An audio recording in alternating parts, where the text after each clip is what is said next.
In the 20th century, Churches of Christ had a 2-decade period of significant growth. In the 1950s and 1960s, there was tremendous growth in the South, in the North, in the West, and internationally. Now, in recent decades, the numbers have plateaued. And so I want us to think just a little bit about numbers today, the spread of Churches of Christ at the moment. And then also I want to highlight the rise of the Global South. The Global South, interestingly, is going to become an area of focus as evangelistic interest, as spiritual mindedness grows in these parts of the world. And so while we might have a dense concentration of Churches of Christ in the southern part of the United States, for example, that may not be the case always in the future. And so we should be thinking about places like Asia and Africa and places where there is high receptivity. Well, what do I mean by receptivity? Okay, well, I have been blessed to have had the opportunity to be part of several mission trips, short-term mission campaigns.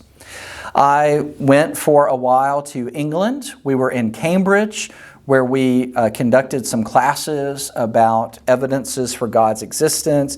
And we would go out in the community and we would try to generate interest in people studying the Bible. And to be honest with you, there was not a lot of interest. In fact, not a few times, quite a few times, in fact, more than once, we had doors slammed in our face.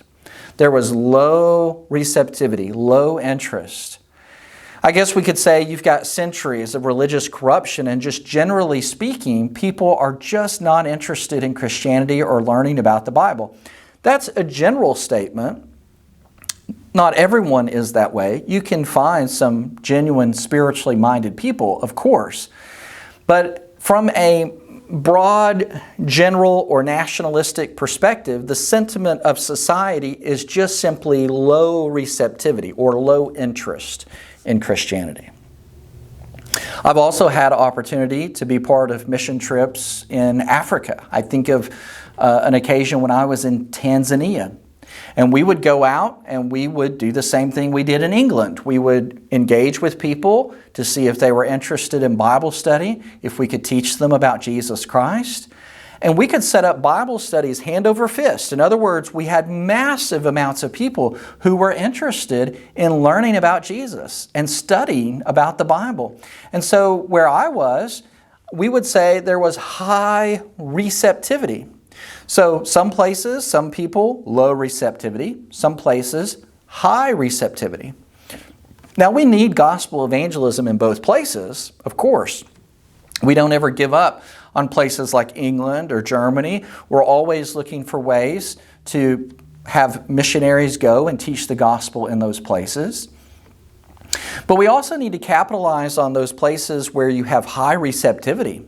And we need to do an excellent job of resourcing our missionaries, servants who are going and who are teaching the gospel in places where people are eager to hear and where people should learn.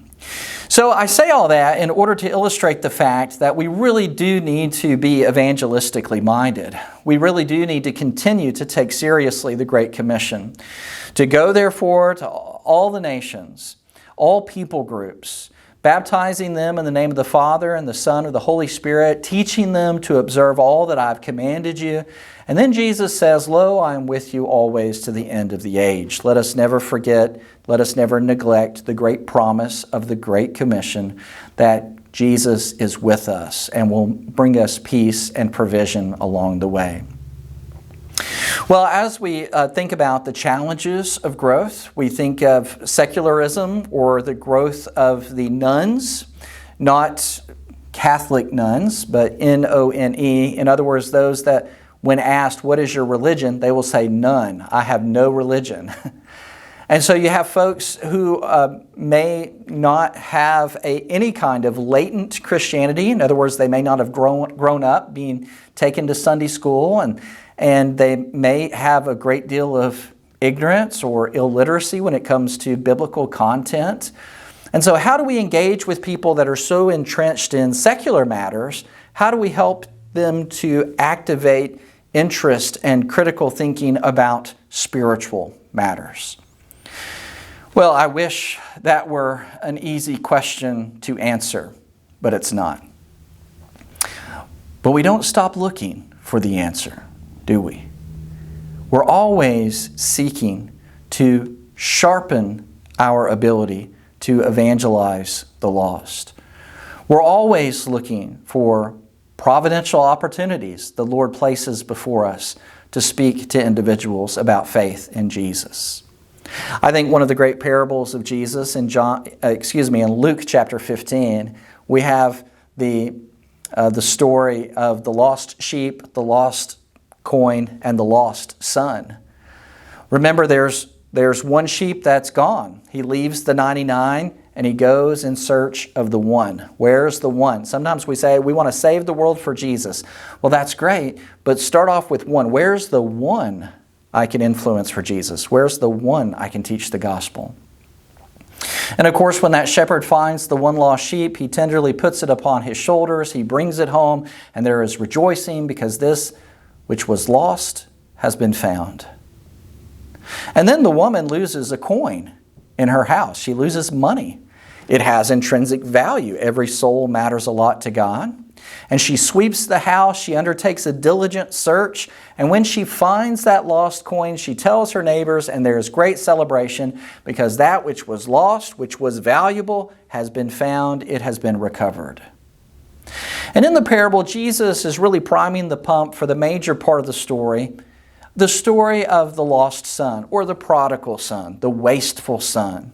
He has things good, but he decides to take what is his father's inheritance to him early, and then he leaves home, and the Bible says that he wastes it in riotous living. He squanders his possessions, and he's in such a ruined and wretched condition that he goes and he, for a Jewish individual, a very humiliating work of feeding the pigs. And he was so hungry he would even eat the food that they were giving to the pigs.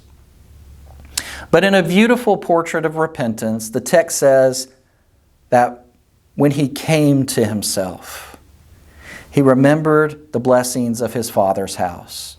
In my Father's house, it's so good. You take a loaf of bread and there's another one there in its place. It's a place of plenty and provision. I will go home. And he rehearses, and I'll go to my father and say, Father, I've sinned against heaven. I've sinned against you. I'm no longer worthy to be called your son. Make me as one of your hired servants. And he goes home, and the father must have been looking for him because he saw him when he was yet a long way off.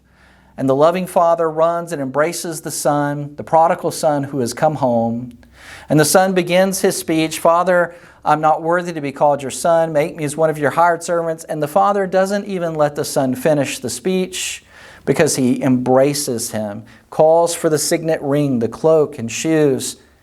And he rejoices because his son who was lost has been found. His son who was dead is now alive again. And the innate longing of every human heart is the Father's embrace. We all long to receive the Father's embrace. Now we know that Jesus doesn't stop the parable then. He also tells us about the older brother who is unhappy with the fact that his younger brother has come home and his father has killed the fatted calf and made celebration. And the father has to go out to console his older son. And the older son complains. I've been here with you. And yet this, your son, when he comes back from wasting his inheritance with wild living, this is how you treat him? But the father explains it is right, it is good for us to rejoice in your brother's return. The father says, you I have with me always, and all that I have is yours, but it is right for us to celebrate and rejoice over the return of the prodigal because he was lost and he's found. He was dead and he is alive. We need to be passionate about finding God's lost sheep, God's lost children, because they matter a lot to God. And if they matter so much to God, they should matter to us. And so what I'm suggesting, what I'm wanting to emphasize, is that in our story of church history, when it comes to us now in the present, let us be passionate about advancing the story. Let us be committed to the ongoing continuance of Christianity.